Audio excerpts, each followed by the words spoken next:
ദൈവത്തിന് സ്തോത്രം. വീണ്ടുവരുന്ന കർത്താവ് യേശു ക്രിസ്തുവിൻ്റെ അതിപരിശുദ്ധമായ നല്ല നാമം ഈ നല്ല സമയം നമ്മുടെ മധ്യ വാഴ്ത്തപ്പെടുമാറാകട്ടെ. ഒരിക്കൽ കൂടി ഒരുമിച്ച് നല്ല കർത്താവിൻ്റെ സന്നിധിയിൽ പ്രാർത്ഥനയോടെ വലിയ പ്രതീക്ഷയോടെ ആയിരിക്കുവാൻ സ്വർഗത്തിലെ വലിയവനാകുന്ന ദൈവം ഒരുക്കി തന്ന വിലയേറിയ നല്ല അവസരത്തിനായി നമുക്കൊരുമിച്ച് നല്ല കർത്താവിനെ സ്തുതിക്കാം, മഹത്വപ്പെടുത്താം. നന്ദി കർത്താവേ, നന്ദി യേശുവേ, അങ്ങ് ഒരുക്കി തന്ന നല്ല അവസരത്തിനായി ഞങ്ങളങ്ങേ സ്തുതിക്കുന്നു, സ്തോത്രം ചെയ്യുന്ന കർത്താവേ. ലോകത്തിൻ്റെ പല ഭാഗങ്ങളിൽ ഒരുമിച്ചായിരുന്നു ഇന്ന് പകലും പ്രതീക്ഷയോടെ പരസ്പരം അറിയാത്ത കണ്ടിട്ടില്ലാത്ത ഞങ്ങൾക്ക് പ്രാർത്ഥനകൾ അങ്ങയുടെ സന്നിധിയിലെത്തിക്കുവാൻ, മധ്യസ്ഥ അടയ്ക്കുവാൻ, ഇടിവിൽ നിൽക്കുവാൻ, ഉപവാസത്തോടെ ആയിരിക്കുവാൻ ഒരുക്കപ്പെട്ട നല്ല അവസരത്തിനായി ഞങ്ങളങ്ങേ സ്തുതിക്കുന്നു, സ്തോത്രം ചെയ്യുന്ന കർത്താവേ. അങ്ങയുടെ നാമമഹത്വത്തിനായി ഈ നല്ല സമയത്തെ പ്രയോജനപ്പെടുത്തുവാൻ പോകുന്ന കൃപയ്ക്കായി ഒരിക്കൽ കൂടെ സ്തുതിക്കുന്ന കർത്താവേ. പ്രതീക്ഷയോടെ ലൈവിൽ ഞങ്ങൾക്കൊപ്പമായിരിക്കുന്ന, ഞങ്ങളെ വീക്ഷിച്ചുകൊണ്ടായിരിക്കുന്ന ഓരോ വ്യക്തികളെയും നമ്മുടെ കർത്താവായ യേശു ക്രിസ്തുവിൻ്റെ നല്ല നാമത്തിൽ ഇന്ന് നടക്കുന്ന ഉപവാസ പ്രാർത്ഥനയിലേക്ക് സ്വാഗതം ചെയ്യുന്നു.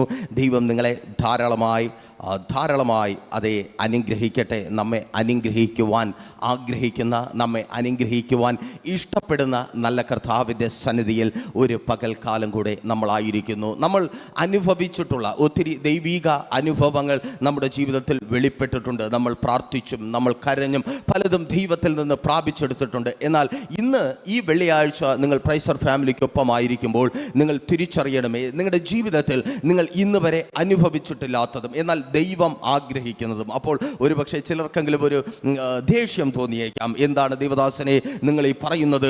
ദൈവം ആഗ്രഹിക്കുന്നത് അല്ലെങ്കിൽ ദൈവം ഇഷ്ടപ്പെടുന്നത് ഞങ്ങൾ ഇതുവരെ പ്രാപിച്ചിട്ടില്ല എന്നാണോ നിങ്ങൾ പറയുന്നത്? ഒരിക്കലും സ്തോത്രം, അങ്ങനെയല്ല. ആമേൻ. ദൈവം ആഗ്രഹിക്കുന്നത് അതെ നിങ്ങളുടെ എക്സ്പീരിയൻസിന് അപ്പുറമായുള്ളത് നിങ്ങൾ പ്രാപിക്കണമെന്ന് ദൈവം ആഗ്രഹിക്കുന്നു. നമ്മുടെ പ്രാർത്ഥനകൾക്ക് മറുപടി തരുന്നവനാണ് നല്ല കർത്താവ്. നമ്മൾ പ്രാർത്ഥനകളുടെ മറുപടി കണ്ട് കർത്താവിനെ സ്തുതിച്ചിട്ടുള്ളവരാണ്, മഹത്വപ്പെടുത്തിയിട്ടുള്ളവരാണ്. എന്നാൽ അതിലുപരിയായി കർത്താവ് ആഗ്രഹിക്കുന്ന മറ്റൊരു കാര്യം അല്ലെങ്കിൽ കർത്താവിൻ്റെ ഇഷ്ടം നമ്മൾ മറ്റുള്ളവർക്ക് വേണ്ടി പ്രാർത്ഥിക്കണം എന്നുള്ളതാണ്. മത്തായിയുടെ സുവിശേഷം 18-ാം അധ്യായം 19-ാമത്തെ വാക്യം വായിക്കുമ്പോൾ അവിടെ ഈ വിധത്തിൽ കർത്താവായ യേശു ക്രിസ്തു തനിക്കൊപ്പമായിരിക്കുന്ന ശിഷ്യന്മാരോടായി പറയുന്നത് നിങ്ങൾക്ക് കാണുവാനായിട്ട് കഴിയും. അതെ, രണ്ടുപേർ സ്തോത്രം ഐക്യമധ്യപ്പെട്ട് പരസ്പരം പാപങ്ങളെ ഏറ്റുപറഞ്ഞ് പ്രാർത്ഥിച്ചാൽ പിതാവിൻ്റെ നാമം മഹത്വപ്പെടേണ്ടതിന് പുത്രനിൽ പ്രസാദിക്കുന്ന ദൈവം അത്ഭുതങ്ങളെ പ്രവർത്തിക്കും. ഒരിക്കൽ കൂടി പറയട്ടെ, രണ്ടുപേർ ഐക്യമത്യപ്പെട്ടാൽ, അതായത് നമുക്കൊപ്പമുള്ള ഒരാളിൻ്റെ വിഷമത്തോട് നാം ചേർന്ന് നിന്നാൽ, നമുക്കൊപ്പമുള്ള ഒരാളിൻ്റെ കണ്ണുനീരിനോടൊപ്പം നാം ചേർന്ന് നിന്നാൽ, അവരുടെ സങ്കടത്തിനൊപ്പം ചേർന്ന് നിന്ന് അതിനൊരു ആശ്വാസം ഉണ്ടാക്കുവാൻ ശ്രമിച്ചാൽ, എങ്ങനെ നമുക്കൊപ്പമുള്ളവരുടെ സങ്കടത്തിന്, ദുഃഖത്തിന്, വേദനയ്ക്ക് ആശ്വാസം പകരുവാൻ കഴിയും? പണം കൊടുത്ത് നമുക്ക് സഹായിക്കുവാൻ കഴിയും. പക്ഷേ അതിനൊരു പരിധിയുണ്ട്. നമ്മൾ എത്ര കൊടുത്താലും നമുക്കൊപ്പമുള്ളവരുടെ ആവശ്യം തീരത്തില്ല. നമുക്ക് അത്രമാത്രം ഇല്ലല്ലോ. ഇനി മറ്റു പല നിലകളിലും നമ്മളവരെ ആശ്വസിപ്പിക്കുവാനോ നമ്മളവരെ ശക്തിപ്പെടുത്തുവാനോ ശ്രമിച്ചാൽ അതിന് പരിമിതിയുണ്ട്. കാരണം നമ്മൾ മനുഷ്യരാണല്ലോ. എന്നാൽ പരിമിതിയില്ലാതെ, അളവ് കൂടാതെ നമ്മുടെ ഒപ്പമുള്ള കരയുന്നവർക്ക് വേണ്ടി, സങ്കടപ്പെട്ടായിരിക്കുന്നവർക്ക് വേണ്ടി പ്രവർത്തിക്കുവാൻ കഴിയുന്ന ഒരു ദൈവമുണ്ട്.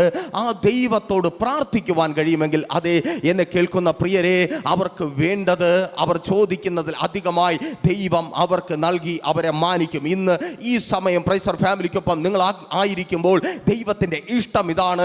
കരയുന്ന ഒത്തിരി പേർക്ക് വേണ്ടി നിങ്ങൾ പ്രാർത്ഥിക്കണം. വേദനപ്പെട്ടായിരിക്കുന്ന ഒത്തിരി പേർക്ക് വേണ്ടി നിങ്ങൾ പ്രാർത്ഥിക്കണം. പ്രാർത്ഥിക്കുവാൻ പോലും കഴിയാത്ത വിധത്തിൽ പല നിലകളിൽ ബാധിക്കപ്പെട്ട് തകർന്നായിരിക്കുന്ന ഒത്തിരി പേർക്ക് വേണ്ടി നിങ്ങൾ പ്രാർത്ഥിക്കണം. അതാണ് ദൈവത്തിൻ്റെ ഇഷ്ടം. നിങ്ങൾക്ക് വേണ്ടി മാത്രമല്ല, നിങ്ങൾക്കൊപ്പമുള്ളവർക്ക് വേണ്ടിയും നിങ്ങൾ പ്രാർത്ഥിക്കണമെന്നതാണ് ദൈവത്തിൻ്റെ ഇഷ്ടം. അപ്പോൾ നിങ്ങൾ പിന്നെയും ചോദിച്ചേക്കാം, ദൈവദാസനെ, അങ്ങനെ അതെന്തിഷ്ടമാണ്? നമ്മൾ മറ്റുള്ളവർക്ക് വേണ്ടി പ്രാർത്ഥിച്ച് അവർ അനുഗ്രഹിക്കപ്പെടണമെന്നുള്ള ആ ഇഷ്ടത്തിൻ്റെ അടിസ്ഥാനം എന്താണ്?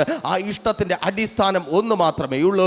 അത് ഇയ്യോബിൻ്റെ പുസ്തകം 42-ാം അധ്യായം 10-ാമത്തെ വാക്യം വായിക്കുമ്പോൾ അവിടെ ആ ഇഷ്ടത്തിൻ്റെ അടിസ്ഥാനം നിങ്ങൾക്ക് കാണുവാനായി കഴിയും. ഇയ്യോബ് തൻ്റെ സ്നേഹിതന്മാർക്ക് വേണ്ടി പ്രാർത്ഥിച്ചപ്പോൾ ദൈവം അവൻ്റെ സ്ഥിതിക്ക് ഭേദം വരുത്തി അവൻ ഉണ്ടായിരുന്നതൊക്കെയും ഇരട്ടിയായി കൊടുത്തു. ദൂത് പറഞ്ഞ് മുൻപോട്ട് പോകുവാൻ കർത്താവിൽ ശരണപ്പെടുന്നു. ഓർക്കുന്നു. വേദനിക്കുന്ന, നിരാശയിലായിരിക്കുന്ന ഒത്തിരി പേർക്ക് വേണ്ടി നിങ്ങൾ പ്രാർത്ഥിക്കുമ്പോൾ നിങ്ങൾ ഇന്ന് ഏത് അവസ്ഥയുടെ മധ്യത്തിൽ നിങ്ങളായിരിക്കുന്നുവോ ആ അവസ്ഥയെ മാറ്റണമെന്നല്ല ദൈവം ആഗ്രഹിക്കുന്നത്. ഇരട്ടി തന്ന് നിങ്ങളെ മാനിക്കണമെന്ന് ദൈവം ആഗ്രഹിക്കുന്നു. ഇരട്ടി തന്ന്, അധികം തന്ന് നിങ്ങളുടെ സ്ഥിതിയെ മാറ്റണമെന്ന് എൻ്റെ ദൈവം ആഗ്രഹിക്കുന്നു. അതെ, എന്നെ കേൾക്കുന്ന പ്രിയരെ, നിങ്ങളുടെ കണ്ണുനീരിൻ്റെ അവസ്ഥ മാറ്റണമെന്ന്, കരച്ചിലിന് കാരണമായ സ്ഥിതിയെ മാറ്റണമെന്ന് എൻ്റെ ദൈവം ആഗ്രഹിക്കുന്നു. നിങ്ങൾ വേദനിക്കുന്ന ഈ അവസ്ഥയ്ക്ക് മാറ്റമുണ്ടാകണമെന്ന് എൻ്റെ ദൈവം ആഗ്രഹിക്കുന്നു. നിങ്ങൾ ഞരങ്ങിയായിരിക്കുന്ന ഈ അവസ്ഥയ്ക്ക് മാറ്റമുണ്ടാകണമെന്ന് ദൈവം ആഗ്രഹിക്കുന്നുണ്ട്. നിങ്ങളെ മറ്റുള്ളവർ 4 പേർ അറിയും വിധത്തിൽ നിങ്ങൾ മാറണമെന്ന്. ഒരിക്കൽ കൂടി പറയട്ടെ, എന്തെങ്കിലും യോബ് എന്ന ഭക്തന്റെ ജീവിതത്തിൽ കിട്ടിയിരുന്നുവെങ്കിൽ, എന്നെ കേൾക്കുന്ന നിങ്ങളെല്ലാവരും യോബിനെ അറിയുന്നവരാണ്. യോബ് എന്ന ഭക്തൻ എല്ലാം ഉണ്ടായിരുന്നവനായി, എല്ലാം നഷ്ടപ്പെട്ടവനായി മാറിയ മനുഷ്യൻ, അവൻ്റെ ജീവിതത്തിൽ ദൈവം എന്തെങ്കിലും അവന് കൊടുത്തിരുന്നുവെങ്കിൽ ഇന്നും ഈ 10,000-4000 വർഷങ്ങൾക്ക് പുറം യോബിൻ്റെ സ്തോത്രം ജീവിതത്തെ മുൻനിർത്തി നമ്മൾ ദൈവത്തെ മഹത്വപ്പെടുത്തില്ലായിരുന്നു. നമ്മൾ ദൈവത്തോട് ചിലത് പ്രാർത്ഥിക്കത്തില്ലായിരുന്നു. അവിധത്തിൽ യോബിൻ്റെ പേര് ഉയർന്നത് ദൈവം അവന് ഇരട്ടി കൊടുത്തത് കൊണ്ടാണ്. അതെ, ആമേൻ. അവിധത്തിൽ ദേശം പറയുവാൻ തക്കവണ്ണം എന്നെ കേൾക്കുന്ന പ്രിയരെ, നിങ്ങളെ അറിയുന്നവർ ദൈവം ഇങ്ങനെ ഒരുവനാണ്. അവൻ എന്തെങ്കിലും തന്നു പോകുന്നവനല്ല, ആയിരിക്കുന്ന സ്ഥിതിയെ മാറ്റുവാൻ ഇരട്ടി തരുന്നവനാണെന്ന് പറഞ്ഞ് ആ ദൈവത്തെ സ്തുതിക്കുവാൻ തക്കവണ്ണം എൻ്റെ ദൈവം ഇരട്ടി തരുവാൻ ആഗ്രഹിക്കുന്നു. അതിന് തക്കവണ്ണം ദൈവത്തിൻ്റെ സന്നിധിയിൽ നിങ്ങൾ വിശ്വസ്തയോടെ ആയിരിക്കുമെങ്കിൽ, മറ്റുള്ളവർക്ക് വേണ്ടി പ്രാർത്ഥിക്കുവാൻ, കരയുവാൻ നിങ്ങൾ തയ്യാറാകുമെങ്കിൽ ആ ഇരട്ടി നിങ്ങളുടെ ജീവിതത്തിൽ നിങ്ങൾ പ്രാപിച്ചെടുക്കും. അതിനായി ഒരു ഒരുക്കം ആവശ്യമാണ്. ആമേൻ. നമ്മൾ പ്രാർത്ഥിക്കണം, നമുക്കൊപ്പമുള്ളവർക്ക് വേണ്ടി പ്രാർത്ഥിക്കുകയും വേണം. തുടർന്ന് അല്പസമയത്തെ വചന ധ്യാനത്തിനായി വിശുദ്ധ വേദപുസ്തകത്തിൽ നിന്ന് ചില വാക്യങ്ങൾ നിങ്ങളുടെ ശ്രദ്ധയ്ക്കായി ഞാൻ വായിക്കട്ടെ. എബ്രായർക്ക് എഴുതിയ ലേഖനം 11-ാം അധ്യായം 17 മുതൽ 22 വരെയുള്ള വാക്യങ്ങൾ. ഒരിക്കൽ കൂടി എബ്രായർക്ക് എഴുതിയ ലേഖനം 11-ാം അധ്യായം 17 മുതൽ 22 വരെയുള്ള വാക്യങ്ങൾ. അവിടെ ഈ വിധത്തിൽ രേഖപ്പെടുത്തപ്പെട്ടിരിക്കുന്നു: വിശ്വാസത്താൽ ആബ്രഹാം താൻ പരീക്ഷിക്കപ്പെട്ടപ്പോൾ ഈസഹാക്കിനെ യാഗമർപ്പിച്ചു. ഈസഹാക്കിൽ നിന്ന് ജനിക്കുന്നവർ നിന്റെ സന്തതി എന്ന് വിളിക്കപ്പെടും എന്ന് അരുളപ്പാട് ലഭിച്ചു. വാഗ്ദത്തങ്ങളെ കൈക്കൊണ്ടവൻ തൻ്റെ ഏകജാതനെ അർപ്പിച്ചു. മരിച്ചവരുടെ ഇടയിൽ നിന്ന് ഉയർപ്പിപ്പാൻ ദൈവം ശക്തൻ എന്ന് എണ്ണുകയും അവരുടെ ഇടയിൽ നിന്ന് എഴുന്നേറ്റവനെ പോലെ അവനെ തിരികെ പ്രാപിക്കുകയും ചെയ്തു. വിശ്വാസത്താൽ ഈസഹാക്ക് യാക്കോബിനെയും യേശാവിനെയും ഭാവികാലം സംബന്ധിച്ച് അനുഗ്രഹിച്ചു. വിശ്വാസത്താൽ യാക്കോബ് മരണത്തിങ്കൽ യോസേഫിൻ്റെ മക്കളെ ഇരുവരെയും അനുഗ്രഹിക്കുകയും തൻ്റെ വടിയുടെ അറ്റത്ത് ചാരിക്കൊണ്ട് നമസ്കരിക്കുകയും ചെയ്തു. വിശ്വാസത്താൽ യോസേഫ് താൻ മരിപ്പാറായപ്പോൾ ഇസ്രായേൽ മക്കളുടെ പുറപ്പാടിൻ്റെ കാര്യം ഓർപ്പിച്ചു തൻ്റെ അസ്ഥികളെ കുറിച്ച് കൽപ്പന കൊടുത്തു. ഒരു നിമിഷം കൂടെ കണ്ണുകളെ അടയ്ക്കാം, പ്രാർത്ഥിക്കാം. വിശ്വസ്ത കർത്താവേ, നല്ല ദൈവമേ, അനുഗ്രഹിതമായിരിക്കുന്ന ഈ നല്ല പകലിൽ പ്രാർത്ഥനയുടെ ഉപവാസത്തോടെ അങ്ങയുടെ ഇഷ്ടം ചെയ്യുവാൻ ഞങ്ങൾ അങ്ങയുടെ സന്നിധിയിൽ ആയിരിക്കുന്നു. കർത്താവേ, ഞങ്ങളുടെ എക്സ്പീരിയൻസിന് അപ്പുറമായി ഇന്നൊരത്ഭുതം ഞങ്ങളുടെ ജീവിതത്തിൽ സംഭവിക്കുവാൻ വായിച്ച വചനത്തിന് മുമ്പിൽ ഞങ്ങൾ താഴ്ത്തി സമർപ്പിക്കുന്ന കർത്താവേ, വചനത്തിലൂടെ വെളിപ്പെടുന്ന സാക്ഷ്യങ്ങൾ ഞങ്ങളുടേതായി മാറട്ടെ. അപ്പോൾ കേൾക്കുന്ന എല്ലാവരും ഈ സമയം ദൈവസന്നിധിയിൽ പ്രാർത്ഥിച്ചാട്ടെ. വചനത്തിലൂടെ ഞങ്ങൾ കേൾക്കുന്ന സാക്ഷ്യങ്ങൾ ഞങ്ങളുടേതായി മാറട്ടെ. ഈ ജനത്തിൻ്റെതായി വചനത്തിലൂടെ കേൾക്കുന്ന സാക്ഷ്യങ്ങൾ മാറട്ടെ കർത്താവേ. ഇവർ അത്ഭുതം കാണട്ടെ അപ്പാ. ഇവരുടെ ദേശം ഇവരുടെ അത്ഭുതം കാണട്ടെ കർത്താവേ.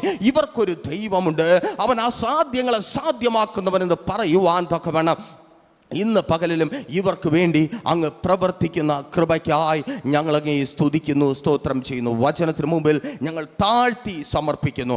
അടിയനും ശ്രേഷ്ഠതയുള്ളവനല്ല അപ്പാ, വചനത്തിൻ്റെ ശക്തി ആവോളം അനുഭവിച്ച് അങ്ങയുടെ നാമത്തെ ഉയർത്തുവാൻ ഈ നല്ല പകലിൽ അടിയനും അവസരം നൽകിയാട്ടെ. ആമേൻ. ഹെബ്രായർക്ക് എഴുതിയ ലേഖനം 11-ാം അധ്യായം 17 മുതൽ 22 വരെയുള്ള വാക്യങ്ങളാണ് നാം വായിച്ചത്. ആ വാക്യങ്ങൾക്ക് ഇങ്ങനൊരു ടൈറ്റിൽ കൊടുത്ത് ദൈവകൃപയിൽ ആശ്രയിച്ച് അല്പമായി ധ്യാനിക്കുവാൻ കർത്താവിൽ ശരണപ്പെടുന്നു. പ്രതിസന്ധികളെ തരണം ചെയ്യുന്ന വിശ്വാസം. പ്രതിസന്ധികളെ തരണം ചെയ്യുന്ന വിശ്വാസം. അതുപോലെ വിജയും രാമാൻഡിയും മധ്യപ്രദേശിൽ ആയിരിക്കുന്നു. അവരുടെ ശുശ്രൂഷകൾ വളരെ അനുഗ്രഹമായി മുൻപോട്ട് പോകുന്നു. ഓർത്ത് പ്രാർത്ഥിക്കുന്നവരെ ഓർത്ത് കർത്താവിനെ സ്തുതിക്കുന്നു. വിശേഷങ്ങൾ അറിയിക്കുന്നവരെ ഓർത്ത്, അല്ലെങ്കിൽ വിശേഷങ്ങൾ അറിയിക്കുന്നവരോടുള്ള സ്നേഹവും കടപ്പാടും അറിയിക്കുന്നു. പിന്നെയും പ്രാർത്ഥിക്കുക. വരുന്ന ആഴ്ചകളിൽ നമുക്ക് ഒരുമിച്ച് കർത്താവിനെ മഹത്വപ്പെടുത്തുവാൻ അവസരം തരുമെന്ന് കർത്താവിൽ പ്രതീക്ഷിക്കുന്നു. നിങ്ങളുടെ പ്രാർത്ഥനയാണ്, നിങ്ങളുടെ സപ്പോർട്ടാണ് അവരെ അവിടെ ശക്തമായി നിർത്തിയിരിക്കുന്നതും ഞങ്ങളെ നിർത്തിയിരിക്കുന്നതും. തുടർന്നും പ്രാർത്ഥിക്കുക. പ്രാർത്ഥിക്കുന്ന എല്ലാ പ്രൈസർ ഫാമിലി മെമ്പേഴ്സിനോടും സ്നേഹവും കടപ്പാടും കർത്താവിൻ്റെ നാമത്തിൽ അറിയിച്ചു കൊള്ളുന്നു. പ്രതിസന്ധികളെ തരണം ചെയ്യുന്ന വിശ്വാസം. കേൾക്കണമേ, നമ്മൾ പ്രാർത്ഥിക്കുന്നവരാണ്, പ്രാർത്ഥിക്കുവാനാണ് ഇന്ന് പകലിലും നമ്മൾ ഒരുമിച്ച് ആയിരിക്കുന്നത്. ദൈവത്തിൻ്റെ സന്നിധിയിൽ പ്രാർത്ഥിക്കുന്നവരായി നമ്മൾ ആയിരിക്കുമ്പോൾ സ്തോത്രം, നമ്മൾ ശ്രദ്ധിക്കുക, പ്രാർത്ഥനയുടെ മറുപടി നമുക്ക് കിട്ടുന്നത് ഏത് അളവിലാണ്? എപ്പോഴെങ്കിലും നിങ്ങൾ ചിന്തിച്ചിട്ടുണ്ടോ ഏത് അളവിലാണ് ഞാൻ പ്രാർത്ഥിക്കുന്ന പ്രാർത്ഥനകളുടെ മറുപടി പ്രാപിച്ചെടുക്കുന്നത്?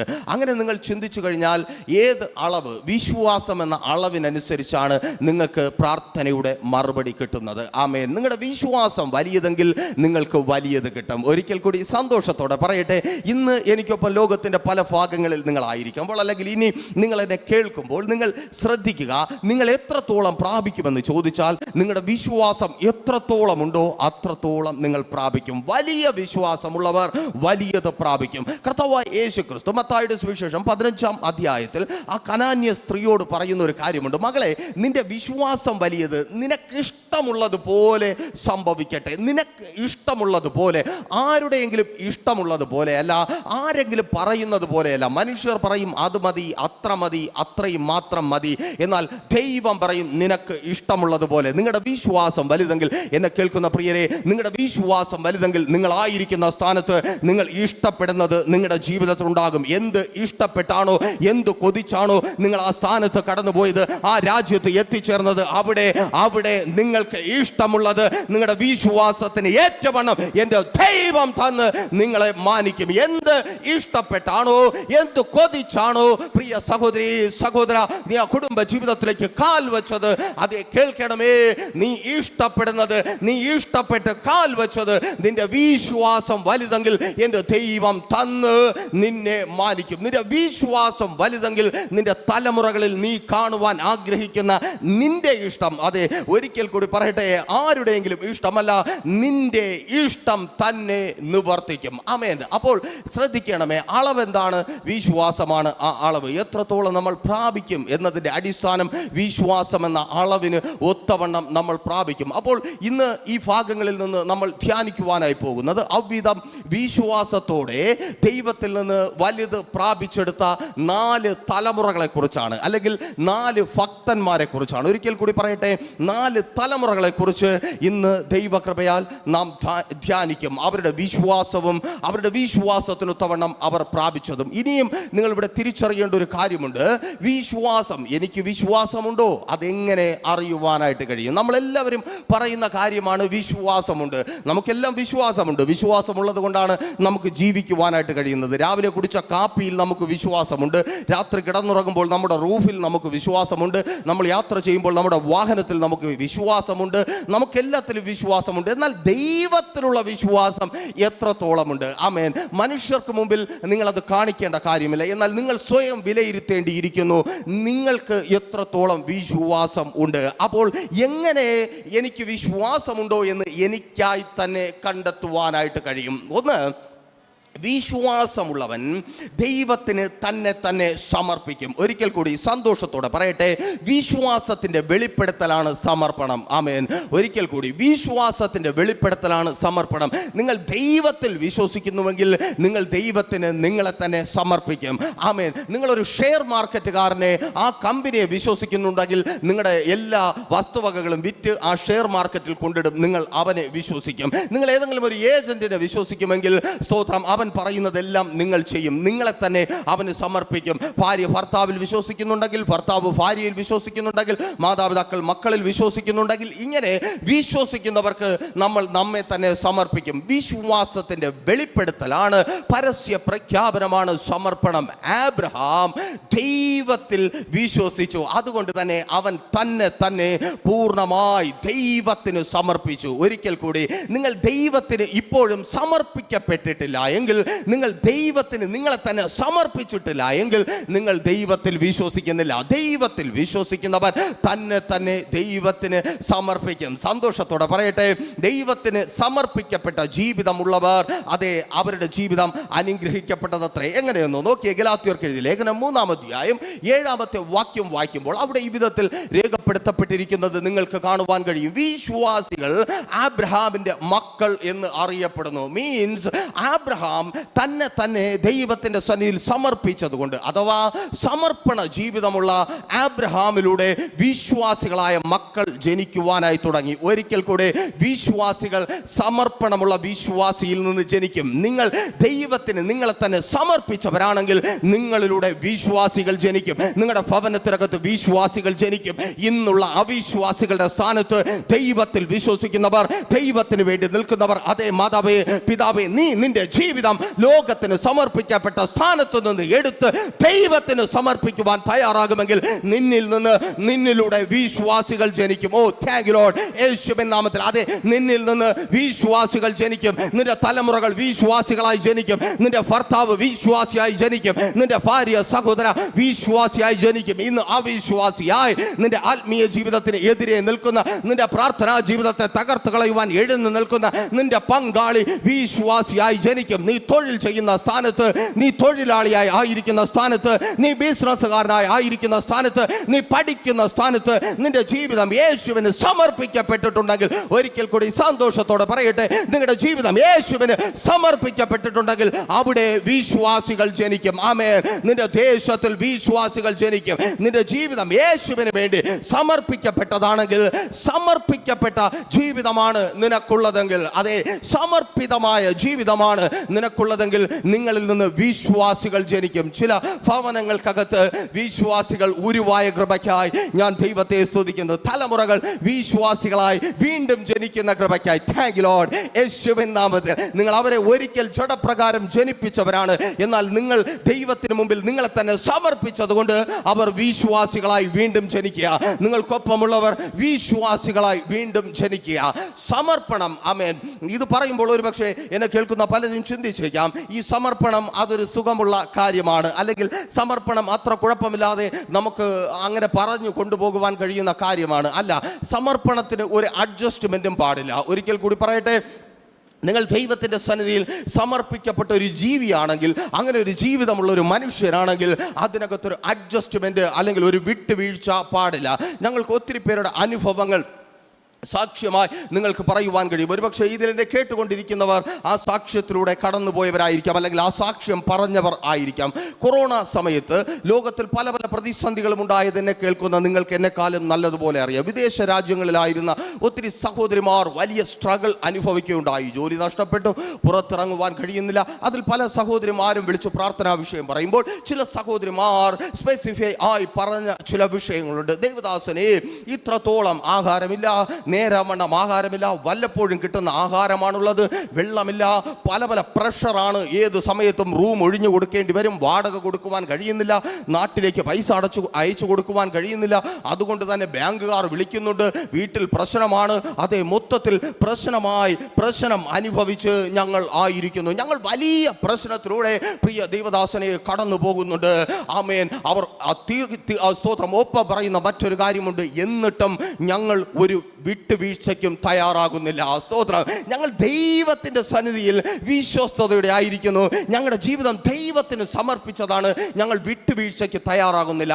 കാരണം പലരും വിട്ടുവീഴ്ചകൾ ചെയ്ത് പിടിച്ചു നിൽക്കുവാനായി ശ്രമിച്ചു കൊണ്ടിരിക്കുന്ന സമയമാണ്. എന്ത് ചെയ്തിട്ടായാലും ജീവൻ രക്ഷിക്കണമല്ലോ. അങ്ങനെ വിട്ടുവീഴ്ചകൾ ചെയ്യുന്നവരുടെ മധ്യത്തിൽ ചില സഹോദരിമാർ, അതിലൊരു സഹോദരിയുടെ സാക്ഷ്യമാണ് പറയുന്നത്. ആ സഹോദരി പറഞ്ഞു, ദൈവദാസനെ, ഞാൻ ഒരു വിട്ടുവീഴ്ചയ്ക്കും തയ്യാറല്ല. പട്ടിണി കിടന്നാലും ഞാൻ വിട്ടുവീഴ്ച ചെയ്യത്തില്ല. എന്തൊക്കെ സംഭവിച്ചാലും ഞാൻ വിട്ടുവീഴ്ച ചെയ്യത്തില്ല.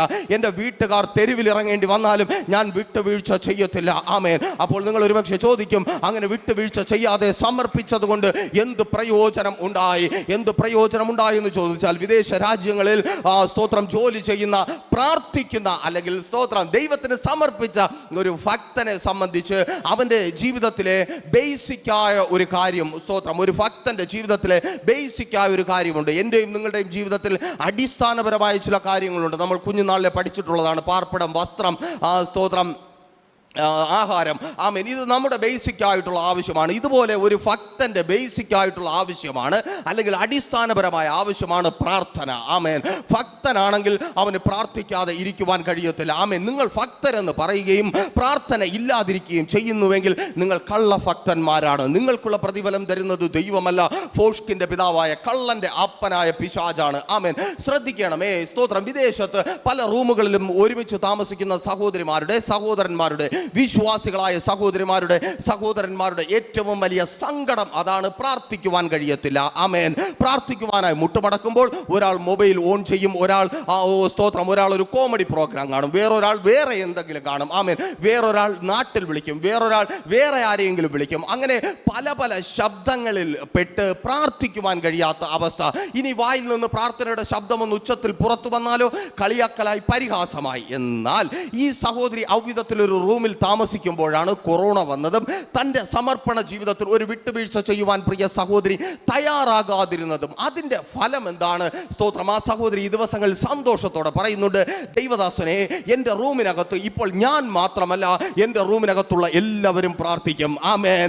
ഞാൻ എന്നെ തന്നെ സമർപ്പിച്ചത് കൊണ്ട്, വിട്ടുവീഴ്ച ചെയ്യുവാൻ തയ്യാറാകാതിരുന്നത് കൊണ്ട് എന്നിലൂടെ ആ റൂമിനകത്ത് വിശ്വാസികൾ ജനിച്ചു. ഓ താങ്ക് ലോർഡ്. എന്നിലൂടെ പ്രാർത്ഥിക്കുന്നവർ ആ റൂമിനകത്ത് ജനിച്ചു. അതെ, കേൾക്ക്.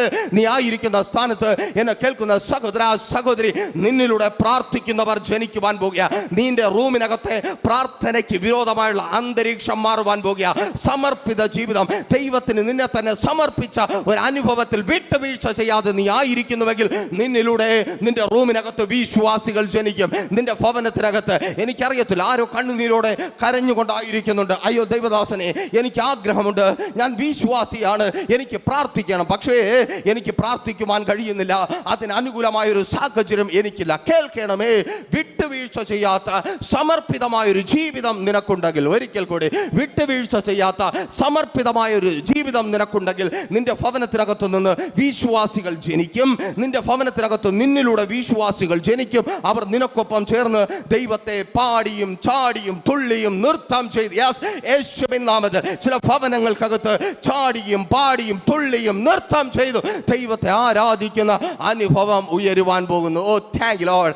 നന്ദി കർത്താവേ. ആമേൻ. അപ്പോൾ സമർപ്പണ ജീവിതം, സമർപ്പിത ജീവിതം അതൊരു ചെറിയ കാര്യമല്ല. നിങ്ങൾ എവിടെയായിരുന്നാലും, ഏത് സാഹചര്യത്തിലായിരുന്നാലും, നിങ്ങൾ വിശ്വാസിയെങ്കിൽ നിങ്ങൾ നിങ്ങളെ തന്നെ സമർപ്പിക്കും. നിങ്ങളുടെ വിശ്വാസം വലുതെങ്കിൽ നിങ്ങൾ വിട്ടുവീഴ്ച ചെയ്യത്തില്ല.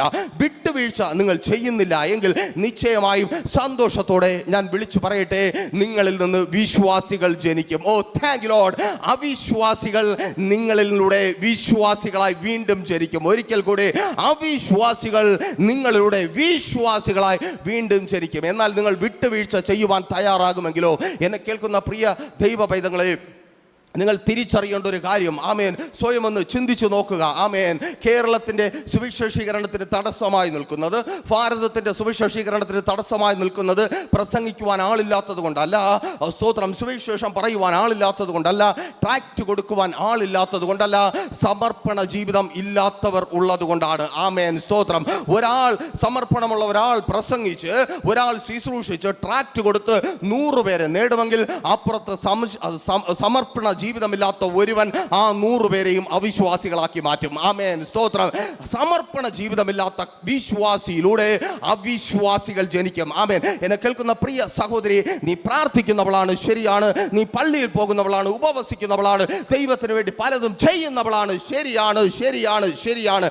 നിനക്ക് വിട്ടുവീഴ്ചയില്ലാതെ സമർപ്പിക്കപ്പെട്ട സഹോദര, നിനക്ക് വിട്ടുവീഴ്ചയില്ലാതെ മാതാവേ, പിതാവേ, കുഞ്ഞുമക്കളെ കേൾക്ക്, നിങ്ങൾക്ക് വിട്ടുവീഴ്ചയില്ലാതെ സമർപ്പിക്കപ്പെട്ട ഒരു ക്രിസ്തീയ ജീവിതം ഇല്ലെങ്കിൽ അതിനർത്ഥം നിങ്ങളുടെ ഭവനത്തിൽ നിന്ന് അവിശ്വാസികൾ ജനിച്ചുകൊണ്ടേയിരിക്കും. ആമേൻ. വിശ്വാസികൾ ജനിക്കേണ്ട സ്ഥാനത്ത് അവിശ്വാസികൾ ജനിക്കും. നിന്റെ ഭർത്താവ് അവിശ്വാസിയായി വളരും, നിന്റെ ഭാര്യ അവിശ്വാസിയായി വളരും, നിന്റെ മക്കൾ അവിശ്വാസിയായി വളരും. അതുകൊണ്ട് വിട്ടുവീഴ്ച അരുത്, അതുകൊണ്ട് വിട്ടുവീഴ്ച ചെയ്യരുത്.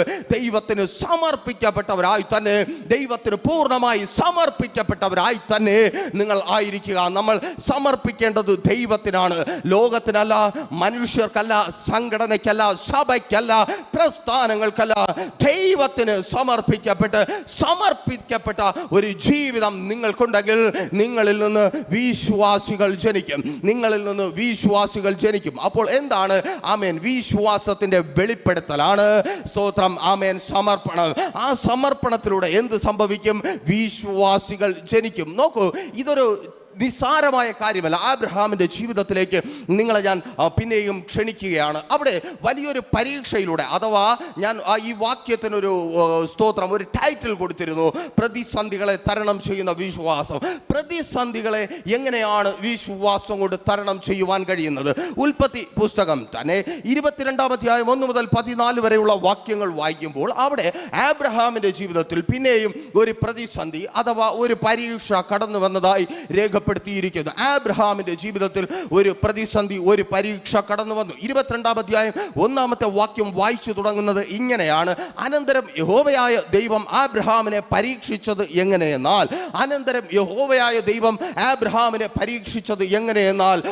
ഒരു വാൾ തൻ്റെ നെഞ്ചിൽ കുത്തി ഇറക്കുന്നത് പോലെയാണ് യഹോവയായ ദൈവം ആബ്രഹാമിനെ പരീക്ഷിച്ചത്. കാരണം താൻ ആറ്റുനോറ്റിരുന്ന് 25 വർഷങ്ങൾ ദൈവത്തിന് മുമ്പിൽ തന്നെ സമർപ്പിച്ച് താൻ പ്രാപിച്ചെടുത്ത ആ മകനെ ബലി കൊടുക്കുവാൻ ദൈവം പറഞ്ഞു. കേൾക്കണമേ, അതൊരു പരീക്ഷയാണ്. ഒരിക്കൽ കൂടി ശ്രദ്ധിക്കണമേ, അതൊരു പരീക്ഷയാണ്. ആമേൻ.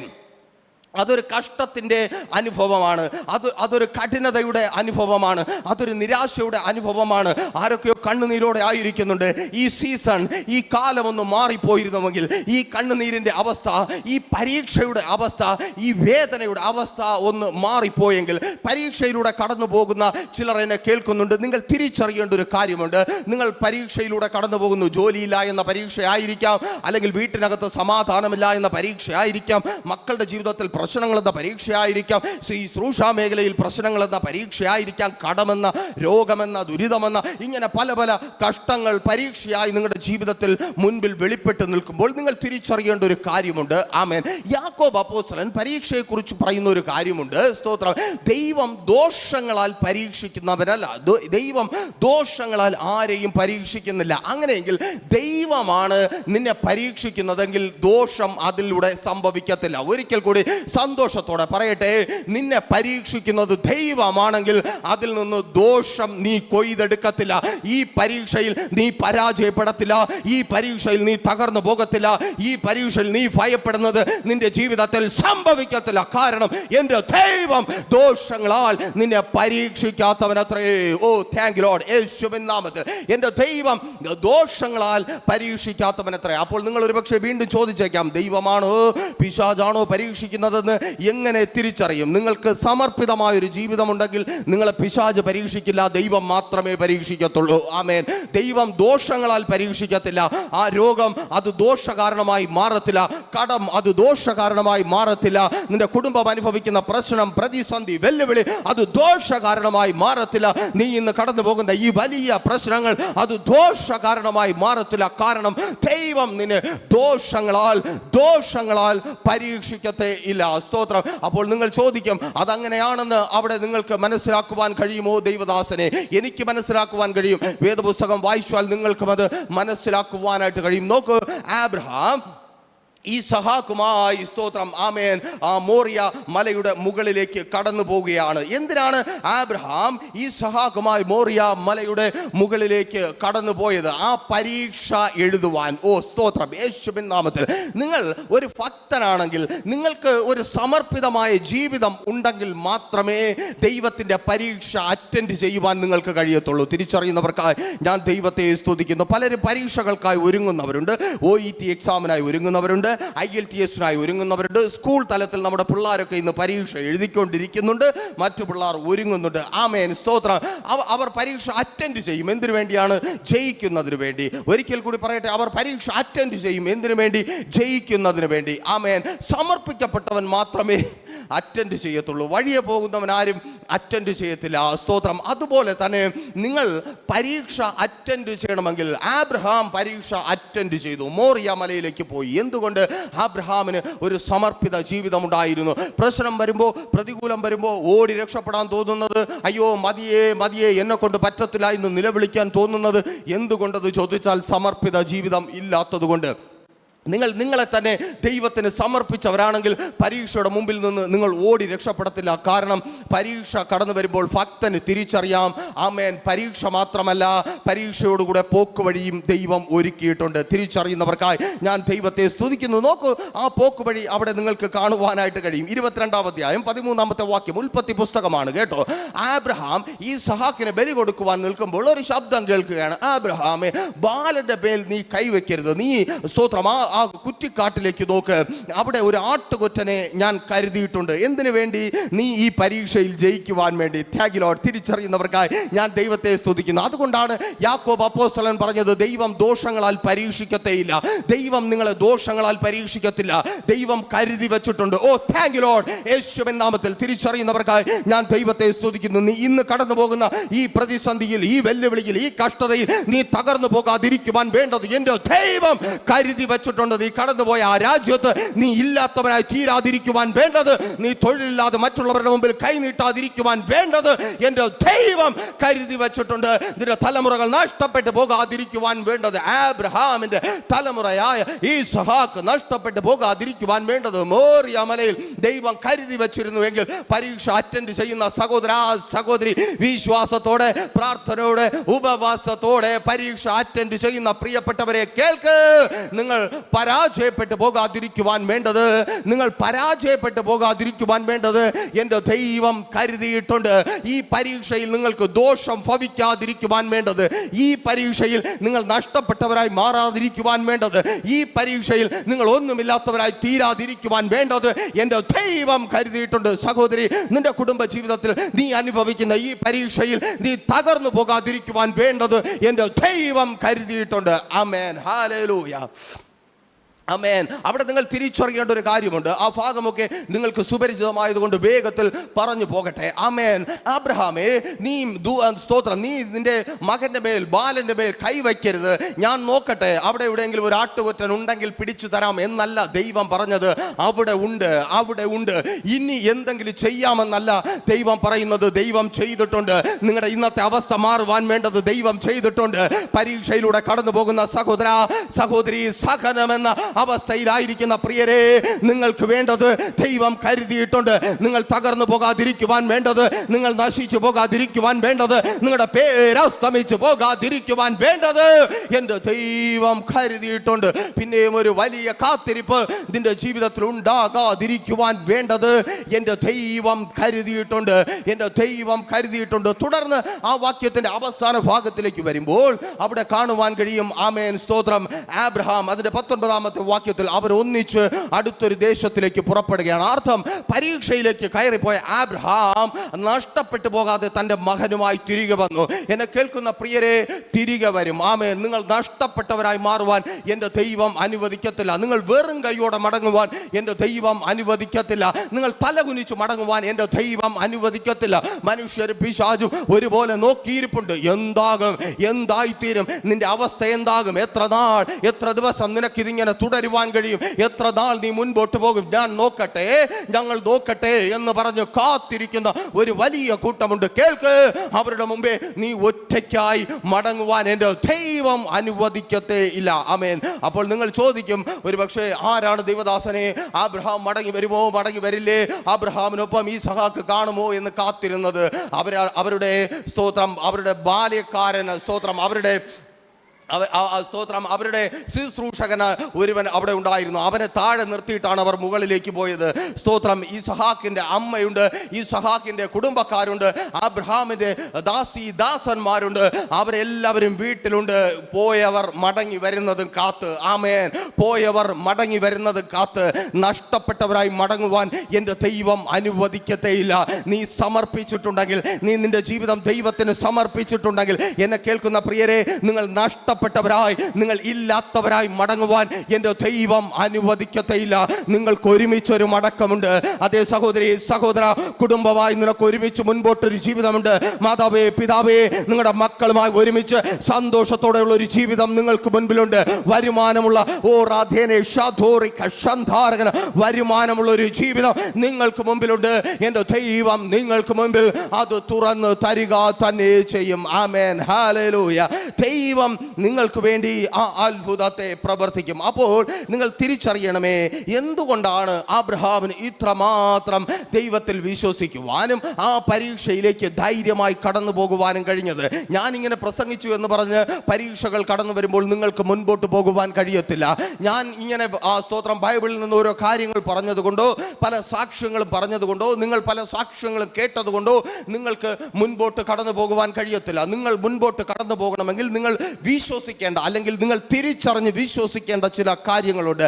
അബ്രഹാമിന്റെ വിശ്വാസത്തിന്റെ ഒന്നാമത്തെ കാര്യം, അബ്രഹാം വിശ്വസിച്ചത് സ്തോത്രം അബ്രഹാമിന്റെ തലമുറയുടെ മേലുള്ള ദൈവത്തിന്റെ വാഗ്ദത്തമാണ്. ഉൽപ്പത്തി പുസ്തകം 12-ാം അധ്യായം മുതൽ ക്രമാനുഗതമായി നിങ്ങൾ വായിച്ചു മുൻപോട്ട് വരുമ്പോൾ നിങ്ങൾക്ക് അവിടെ മനസ്സിലാക്കുവാനായിട്ട് കഴിയും, അബ്രഹാം പലപ്പോഴും വാഗ്ദത്തം നിവർത്തിയാകാതെ അഥവാ കേട്ടിറങ്ങി തിരിച്ചത് പ്രാപിക്കുവാൻ കഴിയാതെ തളർന്ന് കടപ്പുറത്ത് മലർന്നു കിടന്ന് നിരാശയോടെ വേദനയോടെ പിറുപിറുക്കുമ്പോൾ ദൈവം ഇറങ്ങി വരുന്നു. അങ്ങനെ പല സന്ദർഭങ്ങളിലും ദൈവം ഇറങ്ങി വരുന്നത് നിങ്ങൾക്ക് കാണുവാൻ കഴിയും. ദൈവം ഇറങ്ങി വരുമ്പോഴൊക്കെയും പറയുന്ന ഒരു കാര്യമുണ്ട്, അബ്രഹാമേ നിന്റെ സന്തതിയെ ഞാനൊരു ജാതിയാക്കും. ശ്രദ്ധിക്കണമേ, അബ്രഹാമേ നിന്റെ സന്തതിയെ ഞാനൊരു ജാതിയാക്കും. അപ്പോൾ അബ്രഹാമിന് സന്തതിയില്ല, പക്ഷെ ദൈവം പറയുന്നു നിന്റെ സന്തതിയെ ഞാനൊരു ജാതിയാക്കും, നിന്റെ സന്തതിക്ക് ഞാൻ ദേശങ്ങൾ അവകാശമാക്കി കൊടുക്കും. ഒരിക്കൽ കൂടെ അബ്രഹാമിനോട് ദൈവം പറയുന്നു, അബ്രഹാമേ നിന്റെ സന്തതിയെ ഞാനൊരു ജാതിയാക്കും, നിന്റെ സന്തതിക്ക് ദേശങ്ങൾ ഞാൻ അവകാശമാക്കി കൊടുക്കും. അതേ പ്രിയരെ,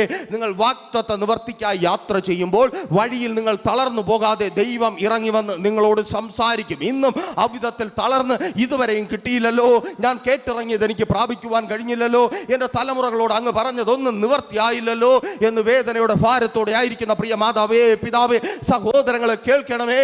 ദൈവത്തിൽ നിന്ന് അബ്രഹാം കേട്ടത് നിങ്ങൾ എന്നിലൂടെ കേട്ടുകൊണ്ടേ ഇരിക്കുന്നു. ആ വാഗ്ദത്തം നിവർത്തിയാകും. അത് അവിടം കൊണ്ട് തീർന്നു പോകുവാൻ, അത് നിങ്ങളിൽ തീർന്നു പോകുവാൻ, അവസാനിച്ചു പോകുവാൻ എൻ്റെ ദൈവം അനുവദിക്കത്തേ ഇല്ല. നോക്ക്, അബ്രഹാം ആ വാഗ്ദത്തത്തിൽ വിശ്വസിച്ചു. ഓ സ്തോത്രം, യേശുവിൻ നാമത്തിൽ.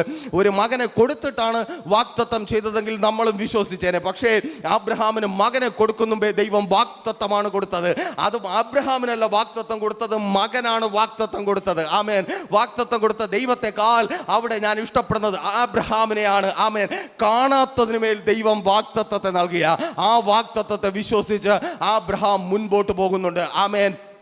ഈ തലമുറയെ അബ്രഹാം ബലി കൊടുക്കുവാൻ തയ്യാറായതും ഈ വാഗ്ദത്തം ഉള്ളത് കൊണ്ടാണ്. അബ്രഹാമിന് അറിയാം, ദൈവം ഒരു വാഗ്ദത്തം പറഞ്ഞിട്ടുണ്ടെങ്കിൽ അത് നിവർത്തിയാകും. അത് നിവർത്തിയാകാതെ എൻ്റെ തലമുറ കത്തിക്കിരയായി തീരത്തില്ല, എൻ്റെ തലമുറ നശിച്ചു പോകത്തില്ല. എന്നെ കേൾക്കുന്ന പ്രിയ മാതാവേ പിതാവേ, ദൈവം നിങ്ങളുടെ തലമുറയെ കുറിച്ച് എന്തെങ്കിലും ഒന്ന് പറഞ്ഞിട്ടുണ്ടെങ്കിൽ നിങ്ങൾ അത് കേട്ട് പ്രാർത്ഥനയോടെ സമർപ്പിച്ചായിരിക്കുന്നുവെങ്കിൽ കേൾക്ക്. ആ വാഗ്ദത്തം നിറവേറാതെ എൻ്റെ സ്തോത്രം നിന്റെ തലമുറ നശിച്ചു പോകുവാൻ എൻ്റെ ദൈവം അനുവദിക്കത്തില്ല. അവരിന്നായിരിക്കുന്ന സാഹചര്യം നീ നോക്കേണ്ട, അവസ്ഥ നീ നോക്കേണ്ട. സാഹചര്യം എന്താണ്? ഈസഹാക്ക് കിടക്കുകയാണ്. സ്തോത്രം. സാഹചര്യം എന്താണ്? അബ്രഹാമിന്റെ കയ്യിൽ തന്നെ കൊലക്കത്തിയുണ്ട്, ഏത് നിമിഷവും മരണം സംഭവിക്കാം. ആ സാഹചര്യമാണ്. എന്നിട്ടും ആമേൻ, വാഗ്ദത്തമുള്ളവൻ മരണപ്പെട്ടു പോകത്തില്ലെന്ന് അബ്രഹാം വിശ്വസിച്ചതുപോലെ നിങ്ങൾക്ക് വിശ്വസിക്കുവാൻ കഴിയുമെങ്കിൽ വാഗ്ദത്തം മരണപ്പെട്ടു പോകത്തില്ല. ഓ താങ്ക് യു ലോർഡ്. നീ ആ വാഗ്ദത്തം പ്രാപിക്കേണ്ടതിന് ജീവിക്കും. സഹോദരാ, ദൈവം നിന്നോട് പറഞ്ഞ വാഗ്ദത്തം, അതെ നീ കേട്ട് പ്രതീക്ഷയോടെ ആയിരിക്കുന്ന ആ വാഗ്ദത്തം, അത് നിറവേറാതെ നീ മരണപ്പെട്ടു പോകത്തില്ല. നിന്റെ തലമുറകളിൽ കാണുമെന്ന് ദൈവം നിന്നോട് പറഞ്ഞ വാഗ്ദത്തം, അതെ അത് നിറവേറാതെ ആ വാഗ്ദത്തം കൊണ്ട് ദൈവത്തെ സ്തുതിക്കാതെ നീ മരണപ്പെട്ടു പോകത്തില്ല. അതേ സ്തോത്രം, വാഗ്ദത്തം നിറവേറും. ദൈവം വാഗ്ദത്തം ചെയ്തിട്ടുണ്ടെങ്കിൽ അവൻ വാഗ്ദത്തങ്ങളിൽ വിശ്വസ്തനാണ്. ദൈവം നിങ്ങളോട് പറഞ്ഞ ഒരു കാര്യവും അത് നിറവേറാതെ വരത്തില്ല. അതേ പ്രിയരെ, നിങ്ങൾക്ക് സമർപ്പിക്കപ്പെട്ട ഒരു ജീവിതമുണ്ടെങ്കിൽ കേൾക്കണമേ. അബ്രഹാമിന്റെ ജീവിതത്തിൽ ആദ്യത്തെ വാഗ്ദത്തം നിറവേറിയത് 25-ാമത്തെ വർഷമാണ്. അബ്രഹാമിന് സമർപ്പിതമായ ഒരു ജീവിതം ഉണ്ടായിരുന്നിട്ടും 25 വർഷം അബ്രഹാം കാത്തിരിക്കേണ്ടി വന്നു. അങ്ങനെയെങ്കിൽ എത്രത്തോളം നമുക്ക് ദൈവത്തോടൊപ്പം സമർപ്പിച്ച് ചേർന്ന് ജീവിക്കുവാൻ പറ്റുമോ അത്രത്തോളം വേഗത്തിൽ വാഗ്ദത്തങ്ങളെ നമുക്ക് പ്രാപിച്ചെടുക്കുവാനായിട്ട് കഴിയും. കേൾക്കണമേ, വാഗ്ദത്തമാണ് തുടർന്ന് വിശ്വാസത്തിൻ്റെ അടിസ്ഥാനമായി നമുക്ക് കാണുവാനായി കഴിയുന്നത്. കാണാത്തത്, ഇല്ലാത്തത് ദൈവം പറയും, ഭക്തൻ അത് വിശ്വസിക്കും. അതെ, നിങ്ങളും വിശ്വസിച്ചവരാണ്. എന്നാൽ സാഹചര്യം മാറിയത് കൊണ്ട് ഇന്നത്തെ അവസ്ഥ വെച്ചിട്ട് അത് ഫോളോ ചെയ്യുവാൻ കഴിയുന്നില്ല. എന്നാൽ കേൾക്കണമേ, വാഗ്ദത്തത്തെ വിട്ടുകളയരുതേ. നിങ്ങളോട് ദൈവം പറഞ്ഞത് വിട്ടുകളയരുതേ. നിന്നെ എത്തിക്കാമെന്ന് പറഞ്ഞിട്ടുണ്ടെങ്കിൽ, നിന്നെ അവിടെ മാനിക്കാമെന്ന് പറഞ്ഞിട്ടുണ്ടെങ്കിൽ, നിനക്ക് വേണ്ടി അത്ഭുതം പ്രവർത്തിക്കാമെന്ന് പറഞ്ഞിട്ടുണ്ടെങ്കിൽ, എൻ്റെ ദൈവം പറഞ്ഞ വാക്ക് മാറ്റി മറന്നു കളഞ്ഞു പോകുന്നവനല്ല. എൻ്റെ ദൈവം അത് അങ്ങനെ തന്നെ ചെയ്യും. നിനക്ക് വേണ്ടി എൻ്റെ ദൈവം പ്രവർത്തിക്കാമെന്ന് വാഗ്ദത്തം ചെയ്തിട്ടുണ്ടെങ്കിൽ ആ വാഗ്ദത്തത്തെ മറന്നു കളയുന്നവരല്ല എൻ്റെ ദൈവം. അതെ, അവൻ അതങ്ങനെ തന്നെ ചെയ്യും. അബ്രഹാമിനെ പോലെ വിശ്വസിക്ക്. കത്തി കണ്ട് ഭയപ്പെടേണ്ട, ബലിക്കല്ലിന്റെ അനുഭവം കണ്ട് ഭയപ്പെടേണ്ട, എന്തായി തീരുമെന്ന് ചിന്തിച്ച് ഭാരപ്പെടുന്ന അവസ്ഥ കണ്ട് നീ ഭയപ്പെടേണ്ട. കേൾക്ക്, വാഗ്ദത്തം നീ കേട്ടിട്ടുണ്ടെങ്കിൽ അതിന്റെ പരിസമാപ്തി, അതിന്റെ നിറവേറലാണ്. ഓ സ്തോത്രം. ആരുടെ ജീവിതത്തിൽ? സമർപ്പിക്കപ്പെട്ട ഭക്തന്റെ ജീവിതത്തിൽ. കേൾക്കണമേ, ഈ മെസ്സേജ് കേൾക്കുന്നവരുടെ ജീവിതത്തെ കുറിച്ചല്ല, യേശുവിന് വേണ്ടി സമർപ്പിക്കപ്പെട്ട ജീവിതമുള്ളവരുടെ ജീവിതത്തിൽ അതേ കേട്ട വാഗ്ദത്തങ്ങൾ വള്ളി പുള്ളി തെറ്റാതെ, ഓ താങ്ക് യു ലോർഡ്, ഒരിക്കൽ കൂടി സന്തോഷത്തോടെ പറയട്ടെ, കേട്ട വാഗ്ദത്തങ്ങൾ വള്ളി പുള്ളി തെറ്റാതെ ആ വിധത്തിൽ തന്നെ നിറവേറും. ആബ്രഹാം അതുകൊണ്ടാണ് പരീക്ഷയിലേക്ക് കടന്നു പോകുവാൻ തയ്യാറായത്. അല്ലെങ്കിൽ ആബ്രഹാം ദൈവത്തോട് പറഞ്ഞേനെ, ദൈവമേ, എനിക്ക് കിട്ടാനുള്ളത് കിട്ടി, ഞാൻ 25 വർഷം നടന്നു, പ്രതിഫലം കിട്ടി, ഇനി മുൻപോട്ട് ഒരു അടിയില്ല, ഇവിടെ വെച്ച് ഞാനും നീയും തമ്മിലുള്ള ബന്ധം തീർന്നു. അങ്ങനെ പറയാത്തതിന് കാരണം ആബ്രഹാം വാഗ്ദത്തത്തിൽ വിശ്വസിച്ചു. എന്നെ കേൾക്കുന്ന പ്രിയരെ, നിങ്ങളുടെ ജീവിതം മാറ്റുന്നത് സ്തോത്രം ദൈവത്തിന്റെ വാഗ്ദത്തങ്ങളാണ്. ഭക്തന്റെ ജീവിതത്തെ മാറ്റുന്നത് ദൈവത്തിന്റെ വാഗ്ദത്തങ്ങളാണ്. നിങ്ങൾ ആരെന്ന് നാളെ രേഖപ്പെടുത്തുവാൻ പോകുന്നത് നിങ്ങളുടെ മേലുള്ള വാഗ്ദത്തങ്ങളാണ്. ആ വാഗ്ദത്തങ്ങളുടെ നിവർത്തീകരണമാണ്. സ്തോത്രം. തീർന്നില്ല, ഒരു കാര്യം കൂടെ വിശ്വാസത്തിന് അടിസ്ഥാനമായി, ആധാരമായി ആബ്രഹാം അവിടെ ചിന്തിച്ച് ഉറപ്പിക്കുന്നുണ്ട്. എന്താണ്? ദൈവത്തിന് മരിച്ചവരെ ഉയർപ്പിക്കുവാൻ കഴിയും. കേൾക്കണമേ, ദൈവത്തിന് മരിച്ചവരെ ഉയർപ്പിക്കുവാൻ കഴിയും. ഈ മെസ്സേജ് നിങ്ങൾ കേൾക്കുമ്പോൾ നിങ്ങളുടെ ഉള്ളിൽ ഒരു ചിന്ത വരണം. ആമേൻ. ആബ്രഹാം ഉൽപ്പത്തി പുസ്തകം 12-ാം അധ്യായത്തിൽ ദൈവത്തിന്റെ പിന്നാലെ യാത്ര തിരിച്ചു. ഏകദേശം 25 വർഷം, അത് കഴിഞ്ഞ് 10-15 വർഷം. ഈ കാലഘട്ടത്തിലൊന്നും ഒരു ഉയർപ്പ് നടക്കുന്നില്ല. ആമേൻ. സ്തോത്രം. ലാസറിനെ പോലെ ഒരു ഉയർപ്പില്ല, നയീനിലെ വിധവയുടെ മകനെ പോലെ ഒരു ഉയർപ്പില്ല, പ്രവാചകന്മാരുടെ കാലത്ത് സംഭവിച്ചതുപോലെ ഒരു ഉയർപ്പില്ല. ഉയർപ്പ് നടന്നിട്ടില്ല. പിന്നെ എങ്ങനെയാണ് ആബ്രഹാമിന് ഉയർപ്പിൽ വിശ്വസിക്കുവാൻ കഴിയുന്നത്? ആമേൻ. ആരും ഉയർത്തിട്ടില്ല, അല്ലെങ്കിൽ ദൈവം ആരെയും ഉയർപ്പിച്ചിട്ടില്ല. പിന്നെ എങ്ങനെ ആബ്രഹാമിന് വിശ്വസിക്കുവാനായി കഴിയും? നോക്കൂ, അതേക്കുറിച്ച് സ്തോത്രം അപ്പോസ്തലനായ പൗലോസ് റോമർക്ക് എഴുതിയ ലേഖനം 4-ാം അധ്യായം 19-ാമത്തെ വാക്യത്തിൽ ഈ വിധത്തിൽ രേഖപ്പെടുത്തപ്പെട്ടിരിക്കുന്നു: നിർജീവമായ ഗർഭപാത്രത്തിൽ നിന്ന് ആബ്രഹാമിന് തലമുറകൾ ഉൽപ്പാദിപ്പിച്ചു നൽകുവാൻ ശക്തനായ ദൈവം. മീൻസ് മരിച്ചുപോയ, ചത്തുപോയ, പ്രായാധിക്യം മൂലം മരിച്ചുപോയ അവയവത്തിൽ നിന്ന് നിങ്ങൾ ഒരു ഡോക്ടറോട് ചോദിച്ചാൽ, മോഡേൺ സയൻസ് പറയും, ഓരോ ദിവസം കഴിയും തോറും നമ്മുടെ കോശങ്ങൾ നശിച്ചുകൊണ്ടിരിക്കുന്നു, മരിച്ചുകൊണ്ടിരിക്കുന്നു, നമ്മുടെ കലകൾ നശിച്ചുകൊണ്ടിരിക്കുന്നു, പല അവയവങ്ങളും ഓരോ സമയം കഴിയും തോറും പ്രവർത്തന രഹിതമായി കൊണ്ടിരിക്കുന്നു. അതുകൊണ്ടാണ് ഒരു സമയം കഴിയുമ്പോൾ ഷുഗർ ഉണ്ടാകുന്നത്. സ്തോത്രം. ഇൻസുലിൻ ഉൽപ്പാദിപ്പിക്കുന്ന ഗ്രന്ഥി പ്രവർത്തന രഹിതമായി തീരും. അങ്ങനെ പല അവയവങ്ങളും മരിച്ചുകൊണ്ടിരിക്കുന്നുണ്ട്. ആമേൻ. സ്തോത്രം. അവിധത്തിൽ ഒരു സമയം കഴിഞ്ഞപ്പോൾ ഈ ലോകത്തിൽ ജനിച്ചൊരു സ്ത്രീ ആയതുകൊണ്ട് തന്നെ സാറയുടെ ഗർഭപാത്രം നിർജീവമായി, അഥവാ മരിച്ചു. എന്നാൽ വചനം പറയുന്നു, മരിച്ചതിൽ നിന്ന് ജീവനുള്ളതിനെ ദൈവം ഉൽപ്പാദിപ്പിച്ചു. ഓ താങ്ക് യു ലോർഡ്. ഈ പകലും എന്നെ കേൾക്കുന്ന പ്രിയരെ, നിങ്ങൾ അറിയുന്നതും കേൾക്കുന്നതും കാണുന്നതും മുഴുവൻ മരിച്ചു, തീർന്നു എന്ന വാക്കുകളായിരിക്കാം. എന്നാൽ എൻ്റെ ദൈവത്തിന് എല്ലാ സാധ്യതകളും അസ്തമിച്ച, എല്ലാ പ്രതീക്ഷകളും തീർന്നുപോയ, എല്ലാം അവസാനിച്ചു പോയ ആ അവസ്ഥയിൽ നിന്ന് നിങ്ങളെ ജീവിപ്പിക്കുവാൻ കഴിയും. അതേ, ഇനിയില്ല, ഇനി എനിക്ക് മുൻപോട്ട് പോകുവാൻ കഴിയത്തില്ല, എൻ്റെ ഭർത്താവിനൊപ്പം ഇനിയൊരു ജീവിതം എനിക്കില്ല, എനിക്ക് സന്തോഷമായി ജീവിക്കുവാൻ കഴിയത്തില്ല, എൻ്റെ ഭാര്യയ്ക്കൊപ്പം ഇനിയൊരു ജീവിതമില്ല എന്ന് നിരാശയോടെ, വേദനയോടെ, ഭാരത്തോടെ ആയിരിക്കുന്നു എന്നെ കേൾക്കുന്ന പ്രിയ സഹോദരി, എന്നെ കേൾക്കുന്ന സഹോദര, സകലരും നടക്കത്തില്ല എന്ന് പറയുമ്പോൾ മരിച്ചുപോയ അവസ്ഥയിൽ ജീവന്റെ പുതിയ തുടിപ്പുകളെ ഉണ്ടാക്കി തരുവാൻ എൻ്റെ ദൈവത്തിന് കഴിയും. അതെ, സാറായുടെ നിർജീവമായ ഗർഭപാത്രത്തിൽ നിന്ന് ജീവന്റെ പുതിയ തുടിപ്പുകളെ പുറപ്പെടുമാറാക്കിയ ദൈവം, അതേ, നിന്റെ ഭാര്യയുടെ ഉദരത്തിൽ നിന്ന് നിന്ന് ജീവന്റെ തുടിപ്പുകളെ സഹോദരി കരം വെച്ച് പ്രാർത്ഥിക്കുക. നിന്റെ ഉദരത്തിൽ നിന്ന് പിന്നെയും ജീവന്റെ തുടിപ്പുകളെ പുറത്തു തന്ന് യേശുവിൻ നാമത്തിൽ ആ തൊഴിലിടം, നിന്റെ തൊഴിൽ സാധ്യത അത് മരിച്ചുപോയി. ഇനി അങ്ങനെ ഒന്നില്ല. സമയം കഴിഞ്ഞു പോയി, സീസൺ കഴിഞ്ഞു പോയി.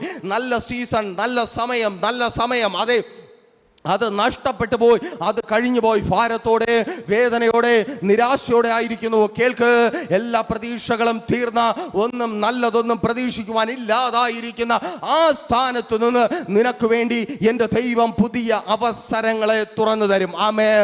പുതിയ അവസരങ്ങളുടെ വാതിലുകളെ ദൈവം തുറന്നു തരും. ഓ താങ്ക് യു ലോർഡ്. തീർന്നെന്ന് നീ കേട്ട വാർത്ത കേട്ട അതേ സ്ഥാനത്ത് നിന്ന് നിനക്കൊരു സാധ്യതയുണ്ട്, നിനക്കൊരു സ്കോപ്പുണ്ട്, നിനക്കൊരു സാധ്യതയുണ്ട്. അതെ, യേശുവിൻ നാമത്തിൽ ആ വാർത്ത നീ കേൾക്കുവാൻ പോകുക. ഇനി നല്ലതൊന്നും കേൾക്കുവാനും കാണുവാനും അനുഭവിക്കുവാനും കഴിയില്ല. അതെ, എൻ്റെ തലമുറകളുടെ ജീവിതത്തിൽ നിന്ന്, എൻ്റെ കുടുംബത്തിൽ നിന്ന് നല്ലതൊന്നും എനിക്ക് കേൾക്കുവാനോ കാണുവാനോ അനുഭവിക്കുവാനോ കഴിയില്ല എന്ന് ചിന്തിച്ച് ഭാരപ്പെട്ടായിരിക്കുന്ന പ്രിയ മാതാവേ, കേൾക്ക്. നല്ലത്, പുതിയത്, ശ്രേഷ്ഠമായത് പുറത്തു കൊണ്ടുവരുവാൻ എൻ്റെ ദൈവത്തിന് കഴിയും. ഒരു ഉയർപ്പ് ഉണ്ട്. ആമേൻ. നിന്റെ ശരീരത്തിനൊരു ഉയർപ്പുണ്ട്. രോഗം ബാധിച്ചു മരവിച്ചു കൊണ്ടിരിക്കുന്ന നിന്റെ ശരീരത്തിനൊരു ഉയർപ്പുണ്ട്. അവയവങ്ങൾക്കൊരു ഉയർപ്പുണ്ട്. ഒരു ഉദ്ധാരണമുണ്ട്. മരുന്നിനും വൈദ്യനും ചെയ്യുവാൻ കഴിയാത്തത് ചെയ്യുന്ന ഒരു ദൈവം ഈ പകലിലും നിന്റെ മധ്യത്തിലുണ്ട്. ഇന്ന് അവയവങ്ങൾക്ക് ഒരു ഉദ്ധാരണമുണ്ട്. അതെ, മരിച്ചതിനെ ജീവിപ്പിക്കുന്നവനാണ് ദൈവം. അതുകൊണ്ടാണ് പരീക്ഷയിലേക്ക് കടന്നു പോകുവാനായി കഴിഞ്ഞത്. രണ്ട് കാര്യങ്ങളിൽ അബ്രഹാം അടിയുറച്ച് വിശ്വസിച്ചു. ഒന്ന്, എൻ്റെ ദൈവം എന്തെങ്കിലും പറഞ്ഞിട്ടുണ്ടെങ്കിൽ അത് നിവർത്തിയാകും. അബ്രഹാം ഇങ്ങനെ ചിന്തിച്ചു. അതെ, ദൈവം പറഞ്ഞിട്ടുണ്ട്, എൻ്റെ മകന് ദേശങ്ങളെ അവകാശമാക്കി കൊടുക്കാം, എൻ്റെ മകനെ ജാതികളുടെ പിതാവാക്കി തീർക്കാം. അപ്പോൾ അവൻ മരിച്ചു പോയാൽ അതെങ്ങനെ സംഭവിക്കും? അർത്ഥം, അവൻ മരിക്കത്തില്ല. ആമേൻ. അവൻ മരിക്കത്തില്ല. വാഗ്ദത്തമുള്ളതിൻ്റെ തലമുറ മരിക്കത്തില്ല. വാഗ്ദത്തമുള്ളതിൻ്റെ ഭർത്താവ് മരിക്കത്തില്ല. വാഗ്ദത്തമുള്ളതിൻ്റെ ഭാര്യ മരിക്കത്തില്ല. വാഗ്ദത്തമുള്ളതിൻ്റെ ശുശ്രൂഷ മരിക്കത്തില്ല. വാഗ്ദത്തമുള്ളതിൻ്റെ ജോലി മരിക്കത്തില്ല. അതെ, കേൾക്ക്. വാഗ്ദത്തമുള്ളത് നശിച്ചു പോകത്തേയില്ല. സ്തോത്രം. അബ്രഹാം അത് വിശ്വസിച്ചു. രണ്ട്, ദൈവം ഉയർപ്പിക്കുവാൻ കഴിവുള്ളവനാണ്. ഓ താങ്ക് യു ലോർഡ്. ദൈവത്തിന് ഉയർപ്പിക്കുവാനായിട്ട് കഴിയും. ദൈവത്തിന് ഉയർപ്പിക്കുവാനായിട്ട് കഴിയും. ആമേൻ. സ്തോത്രം. ദൈവം നിങ്ങളെ ഉയർപ്പിക്കും. ഓ സ്തോത്രം. ആ വാഗ്ദത്തത്തിൽ അബ്രഹാം വിശ്വസിച്ചു. അപ്പോൾ ശ്രദ്ധിക്കണമേ, ഒന്നാമത്തെ തലമുറയിൽ എന്താണ് നമ്മൾ കണ്ടത്? വിശ്വാസത്തിന്റെ വെളിപ്പെടുത്തൽ. ഒന്നാമത്തെ തലമുറയിൽ അത് സമർപ്പണമായിരുന്നു. ഒന്നാമത്തെ തലമുറയിൽ അത് സമർപ്പണമായിരുന്നുവെങ്കിൽ രണ്ടാമത്തെ തലമുറയിലേക്ക് വരുമ്പോൾ, അഥവാ ഈസഹാക്കിന്റെ തലമുറയിലേക്ക് വരുമ്പോൾ അത് ഉൾക്കാഴ്ചയായി മാറി. എബ്രായർക്ക് എഴുതിയ ലേഖനം 11-ാം അധ്യായം 21-ാമത്തെ വാക്യം വായിക്കുമ്പോൾ നിങ്ങൾക്ക് അവിടെ കാണുവാനായിട്ട് കഴിയും. നോക്കൂ, ഉൽപ്പത്തി പുസ്തകം 27-ാം അധ്യായം 27 മുതൽ 28 വരെയുള്ള വാക്യങ്ങളിൽ ഈസഹാക്ക് യാക്കോബിനെ അനുഗ്രഹിക്കുകയാണ്. ശ്രദ്ധിക്കണമേ. ഓ സ്തോത്രം. ദേശത്തിന്റെ അനുഗ്രഹങ്ങളും അനുഭവങ്ങളും അനുഭവിച്ചു വളരും എന്ന അനുഗ്രഹം ഈസഹാക്കിന്, സ്തോത്രം, ഈസഹാക്കിൽ നിന്ന് യാക്കോബ് കേൾക്കുകയാണ്. നിങ്ങൾ വീട്ടിൽ പോയതിനു ശേഷം ഗോത്രപിതാക്കന്മാരുടെ ചരിത്രം, പ്രത്യേകിച്ച് ആബ്രഹാമിന്റെയും ഈസഹാക്കിന്റെയും ചരിത്രം ഉൽപ്പത്തി പുസ്തകം 12 മുതൽ ഇങ്ങനെ വായിച്ചു വരിക. ചുരുക്കം അധ്യായങ്ങൾ നിങ്ങൾക്ക് മനസ്സിലാക്കുവാനായിട്ട് കഴിയും. ആമേൻ. ഇത് പറയുന്ന സമയത്ത് ഇസഹാക്കിന്റെ കയ്യിൽ ഒരു അരസെന്റ് സ്ഥലം പോലുമില്ല. ആമേൻ. ആ സമയത്ത് അവനൊരു കൂടാരവാസിയാണ്. സ്തോത്രം. എവിടെ പച്ചപ്പുണ്ടോ അവിടെ ഒരു കൂടാരമടിക്കും, അവിടെ ആടുകളെ തുറന്നു വിടും.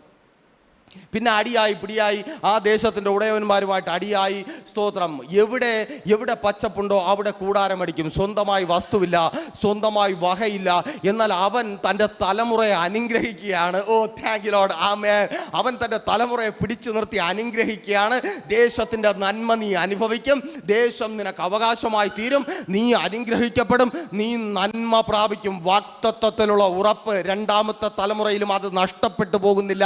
വിശ്വാസമുള്ളവന് ഉൾക്കാഴ്ചയുണ്ട്. എന്താണ് ദൈവം പറഞ്ഞിട്ടുള്ളത്? ഒന്നും നിറവേറാതെ പോകത്തില്ല.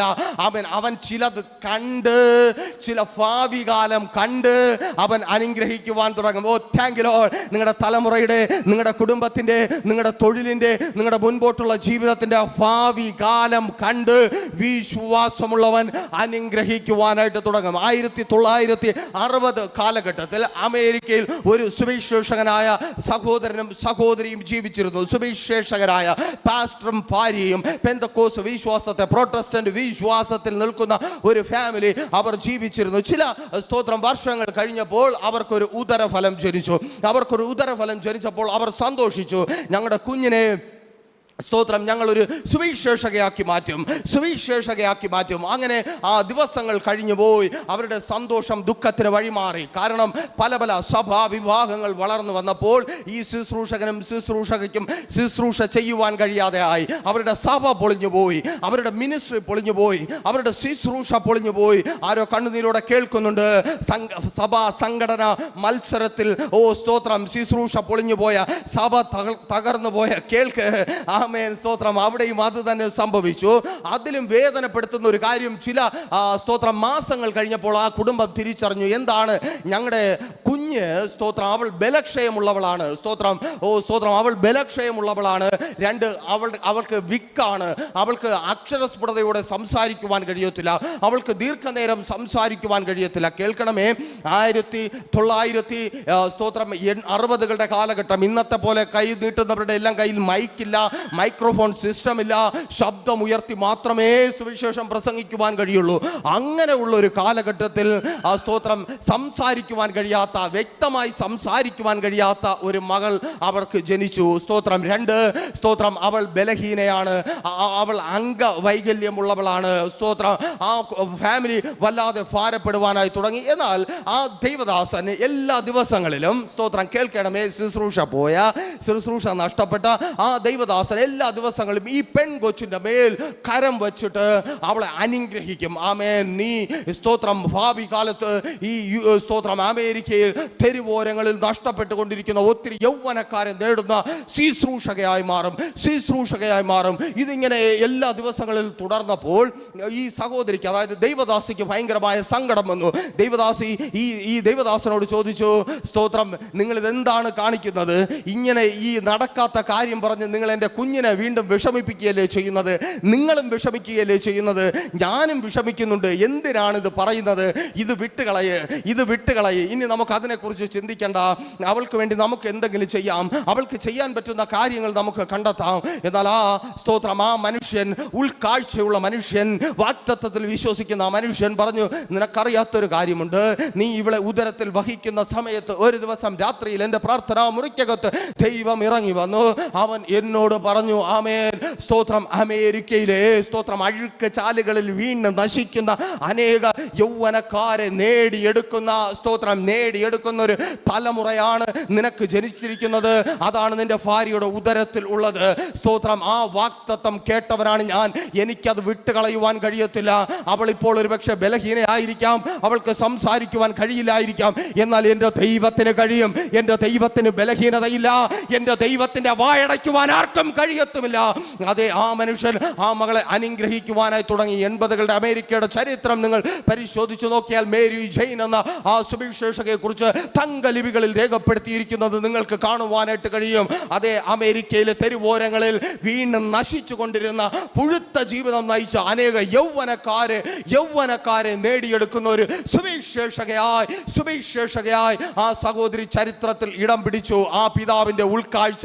Thank you Lord. സ്തോത്രം. നിങ്ങളുടെ തലമുറയെക്കുറിച്ച്, നിങ്ങളുടെ കുടുംബത്തെക്കുറിച്ച്, നിങ്ങളുടെ ശുശ്രൂഷയെക്കുറിച്ച് നിങ്ങൾക്കൊരു ഉൾക്കാഴ്ചയുണ്ടോ? Thank you Lord. യേശുവിൻ നാമത്തിൽ ആമേൻ. നിങ്ങൾക്ക് ആ ഉൾക്കാഴ്ച ഉണ്ടെങ്കിൽ അതങ്ങനെ തന്നെ സംഭവിക്കും. 2ാം തലമുറയിലും അതിന് മാറ്റം വരുന്നതേയില്ല. 2ാം തലമുറ ആരാണ്? ഈ സഹാക്കിലേക്ക് വരുമ്പോൾ അതിന് മാറ്റം വരുന്നില്ല. സ്തോത്രം. ആ മാറ്റം തുടരുകയാണ്.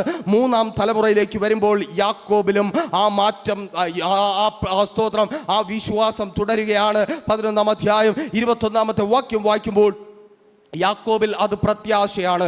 വിശ്വാസത്തിന്റെ പ്രഖ്യാപനം അല്ലെങ്കിൽ വെളിപ്പെടുത്തൽ യാക്കോബിൽ അത് പ്രത്യാശയാണ്. അപ്പനിൽ നിന്ന് താൻ കേട്ട വാഗ്ദത്തം, ശ്രദ്ധിക്കണമേ, അപ്പനിൽ നിന്ന് താൻ കേട്ട വാഗ്ദത്തം. ആ വാഗ്ദത്തം കേൾക്കുമ്പോൾ യാക്കോബിന് അറിയാം, എൻ്റെ അപ്പൻ ഒരു ബുക്കയുമില്ല, എൻ്റെ അപ്പൻ ഒരു പിടി മണ്ണില്ല, എനിക്ക് എഴുതി തരുവാൻ ഒന്നുമില്ല. സ്തോത്രം. എൻ്റെ വലിയമ്മച്ചയെ അടക്കിയത് പോലും കണ്ടവൻ്റെ കയ്യിൽ നിന്ന് വില കൊടുത്ത് വാങ്ങിയൊരു ഗുഹയിലാണ്. ഞങ്ങൾ കൂടാരവാസികളാണ്. ഇത് അറിയുന്നവനാണ് യാക്കോബ്. ഇത് അറിയുന്ന യാക്കോബിന് പക്ഷേ പക്ഷേ ദൈവത്തിൻ്റെ വാക്കുകളിൽ വിശ്വാസമുണ്ടായിരുന്നു. അവൻ പ്രത്യാശ ഉള്ളവനായിരുന്നു. വചനം പറയുന്നു, ഉൽപ്പത്തി പുസ്തകം 28 അധ്യായം 21 വാക്യത്തിൽ ആ പ്രത്യാശയുടെ നിവർത്തീകരണത്തിനായി ദൈവത്തിന്റെ സന്നിധിയിൽ യാക്കോബ് ഉടമ്പടി ചെയ്യുകയാണ്.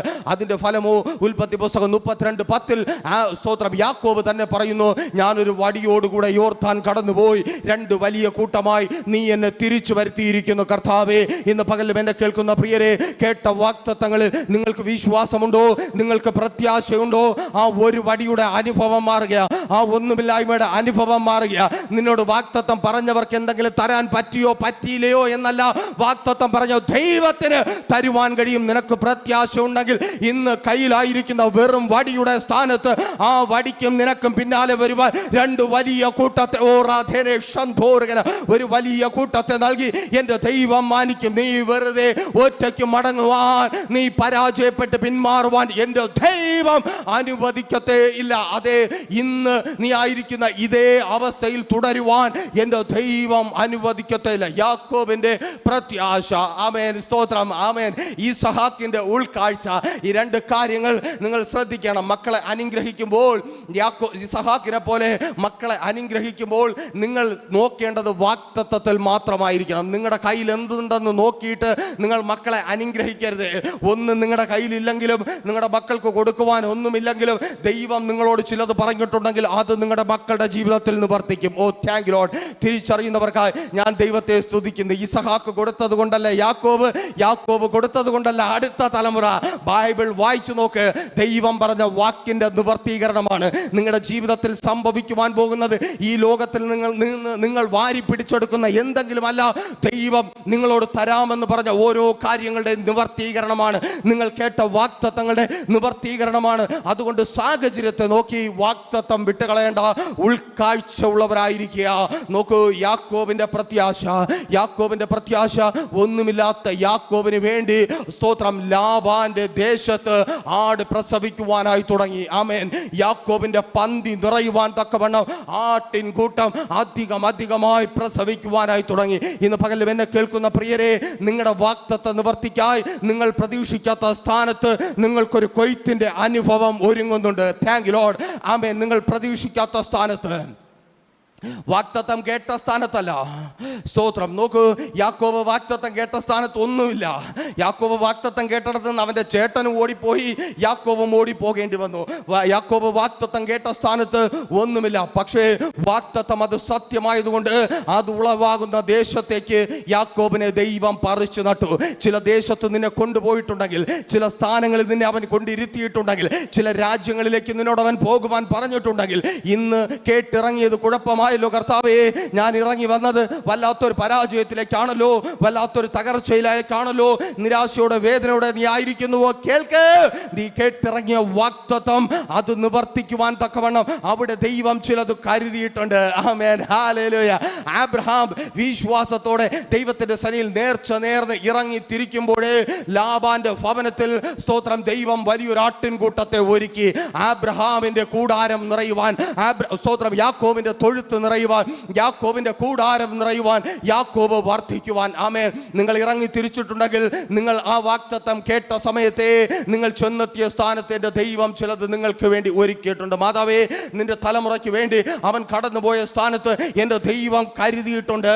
ആ സ്തോത്രം, അവന്റെ തൊഴുത്ത് നിറയുവാൻ, അവന്റെ അക്കൗണ്ട് നിറയുവാൻ, അവന്റെ പേഴ്സ് നിറയുവാൻ, നിന്റെ ഇന്നത്തെ ജീവിതം മാറുവാൻ വേണ്ടത് എന്റെ ദൈവം കരുതിയിട്ടുണ്ട്. 4ാമത്തെ തലമുറയിലേക്ക് വേഗത്തിൽ നിങ്ങളുടെ ശ്രദ്ധയെ ക്ഷണിക്കുന്നു. അതുകൂടെ പറഞ്ഞ് പ്രാർത്ഥിക്കുവാൻ കർത്താവിൽ ശരണപ്പെടുന്നു. യോസേഫിന്റെ ഉറപ്പ്. ആമേൻ. യോസേഫിലേക്ക് എത്തുമ്പോൾ വിശ്വാസത്തിന്റെ പ്രഖ്യാപനം എന്താണ്? ഉറപ്പ്. ആമേൻ, ഹല്ലേലൂയ. ഉറപ്പ്. എന്തിലാണ് ഉറപ്പ്? ദർശനത്തിലുള്ള ഉറപ്പ്, ദൈവത്തിന്റെ ആലോചനയിലുള്ള ഉറപ്പ്, ദൈവം പറഞ്ഞ വാക്കിന്മേലുള്ള ഉറപ്പ്. എന്നെ കേൾക്കുന്ന പ്രിയരെ, സമർപ്പണം, ഉൾക്കാഴ്ച, പ്രത്യാശ, ഉറപ്പ്. 4 പേർ, സ്തോത്രം, ഒരു ജാതിയായി മാറുക. കേട്ടത് കണ്ടിട്ടല്ല വിശ്വസിച്ചത്. ആമേൻ.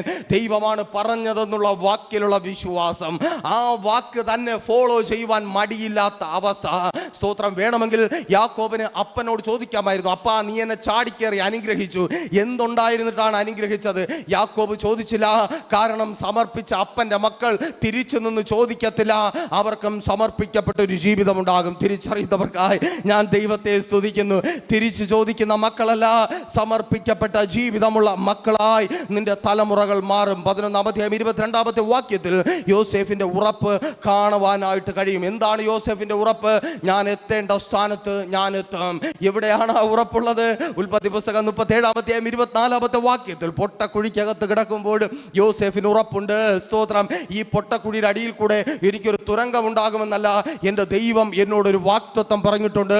ആ വാഗ്ദത്തം നിറവേറും. ആമേൻ. അതിൽ എനിക്ക് ഉറപ്പുണ്ട്. കാരാഗ്രഹത്തിനായപ്പോഴും യാക്കോബിന്റെ ഉറപ്പിന് ഒരു ഭംഗവും വന്നില്ല. ഉറപ്പുള്ളവനെ ഉറപ്പിക്കുന്ന ഒരു ദൈവമുണ്ട്. 41 ഉൽപ്പത്തി പുസ്തകത്തിൽ യാക്കോബിനെ ദൈവം സിംഹാസനത്തിൽ ഉറപ്പിച്ചു. ആമേൻ. കേട്ട വാഗ്ദത്തങ്ങളിൽ വിശ്വസിക്കുവാൻ തയ്യാറാണോ? സാഹചര്യം നോക്കേണ്ട. ഒരുപക്ഷെ ഇന്ന് വാഗ്ദത്തം കേട്ട് പ്രാർത്ഥനയോടെ എനിക്കൊപ്പമായിരിക്കുമ്പോൾ നിങ്ങൾ പൊട്ടക്കുഴിയുടെ അനുഭവത്തിലായിരിക്കും. ഓ താങ്ക് യു ലോർഡ്. പൊട്ടക്കുഴിയുടെ അനുഭവത്തിലായിരിക്കും. പ്രിയപ്പെട്ടവരും വേണ്ടപ്പെട്ടവരുമായിരിക്കാം. നിനക്ക് ചുറ്റും ആ പൊട്ടക്കുഴിയുടെ അനുഭവം അവസ്ഥ ഒരുക്കിയത്, നിന്നെ എടുത്തിട്ടതും നിന്നെ അവിടെ ചവിട്ടി താഴ്ത്തിയതും നിന്നെ ഒഴിവാക്കി കളഞ്ഞതും വേദനപ്പെടുത്തുന്ന ഓർമ്മ സമ്മാനിക്കുന്നതും നിന്നെ ഏറെ സ്നേഹിക്കുമെന്ന് നീ കരുതിയവർ തന്നെ ആയിരിക്കാം. എന്നാൽ കേൾക്ക്, അവരിലല്ല ഉറപ്പ് വേണ്ടത്, വാഗ്ദത്തത്തിലാണ് ഉറപ്പ് വേണ്ടത്. ദൈവം നിന്നോട് അറിയിച്ച കാര്യങ്ങളിലാണ്, നിന്റെ പിതാക്കന്മാരോടുള്ള വാഗ്ദത്തത്തിലാണ്. ആ വാഗ്ദത്തം നിറവേറാതെ പോകത്തില്ല. ആമേൻ. ഹല്ലേലൂയ. ദൈവം നിന്നോടൊന്ന് പറഞ്ഞിട്ടുണ്ടെങ്കിൽ അത് നിന്റെ ജീവിതത്തിൽ അവിധത്തിൽ തന്നെ നിവർത്തിക്കും. ആമേൻ. ഹല്ലേലൂയ. കേൾക്കണമേ, അവിടെയും സ്തോത്രം, കേട്ട സ്ഥലത്തല്ല വാഗ്ദത്തം നിവർത്തിക്കുന്നത്.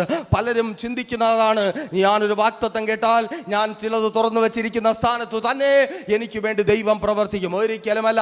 അപ്പനുള്ള സ്ഥലത്തല്ല, സഹോദരന്മാരുള്ള സ്ഥലത്തല്ല, ദാസന്മാരുള്ള സ്ഥലത്തല്ല, മറിച്ച് ആരുമില്ലാത്ത, പരിചയക്കാരില്ലാത്ത, ദേശവാസികളില്ലാത്ത ഒരു സ്ഥലത്ത് യോസേഫിന് വേണ്ടി ദൈവം ഒരു സിംഹാസനം ഒരുക്കി.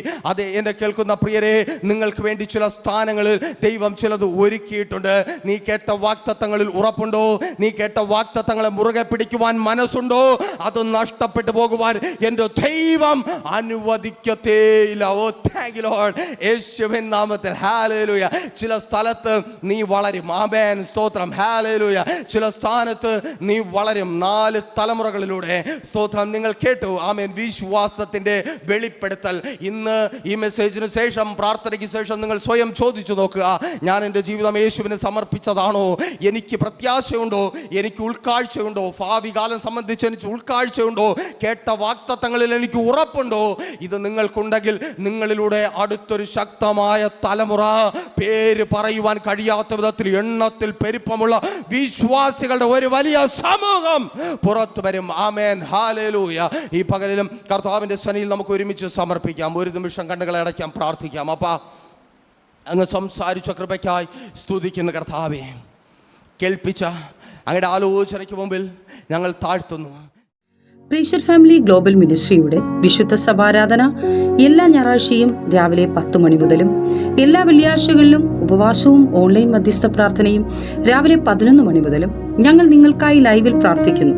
നിങ്ങളുടെ പ്രാർത്ഥനാ വിഷയങ്ങൾ കമന്റ് ചെയ്യുക. പ്രീഷർ ഫാമിലി ഗ്ലോബൽ എന്ന നമ്മുടെ യൂട്യൂബ് ചാനലിലൂടെ നിങ്ങൾ ലോകത്തിന്റെ ഏത് ഭാഗത്തായിരുന്നാലും ഞങ്ങൾക്കൊപ്പം ചേർന്ന് പ്രാർത്ഥിക്കുവാനും ആരാധിക്കുവാനും അവസരമുണ്ട്. നേരിട്ട് ആരാധനയിൽ പങ്കെടുക്കുവാനും വിടുതൽ പ്രാപിക്കുവാനും ആഗ്രഹിക്കുന്നവർ ഞായറാഴ്ച രാവിലെ കാർഷിക കോളേജിനടുത്ത് കാക്കാമുല ചാമ്പവിളയിലെ പ്രീഷർ ഫാമിലി വർഷിപ്പ് സെന്ററിലേക്കും ഞായറാഴ്ച വൈകുന്നേരം 3 മണിക്ക് നെയ്യാറ്റിൻകര അമരവിള താന്നിമൂട് സുമംഗലി ഓഡിറ്റോറിയത്തിന് സമീപമുള്ള MS പ്ലാസയിലേക്കും കടന്നു വരിക.